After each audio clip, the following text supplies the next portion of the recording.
ಈ ದೇಶದಲ್ಲಿ ಈ ನಾಡಿನಲ್ಲಿ ಒಂದು ಕಾನೂನು ಇದೆ.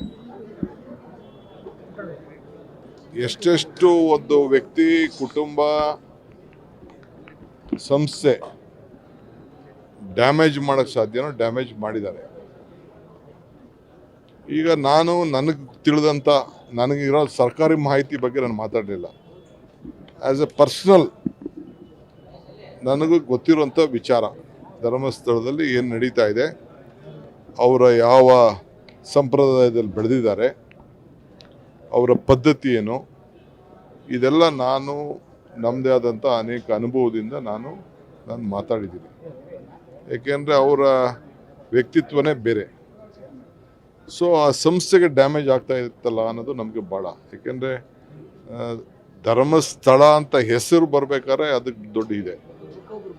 ಮಂಜುನಾಥ ಮಾತು ಬಿಡಲ್ಲ, ಮಾತು ಬಿಡದ ಮಂಜುನಾಥ, ಕಾಸು ಬಿಡದ ತಿಮ್ಮಪ್ಪ. ಅರ್ಕೆ ಅಲ್ಲಿ ಕಟ್ಕೊಂಡ್ರೆ ಕಾಸು ಬಿಡಂಗಿಲ್ಲ, ಇಲ್ಲಿ ಮಾತು ಕೊಟ್ಟರೆ ತಪ್ಪಂಗಿಲ್ಲ. ಆ ಪದ್ಧತಿಯಲ್ಲಿ ನಡ್ಕೊಂಡು ಹೋಗ್ತಾ ಇದ್ದಲ್ಲಿ ಯಾವುದೂ ಸಮಸ್ಯೆ ಇಲ್ಲ ಅನ್ನೋದು ನನ್ನ ನಂಬಿಕೆ.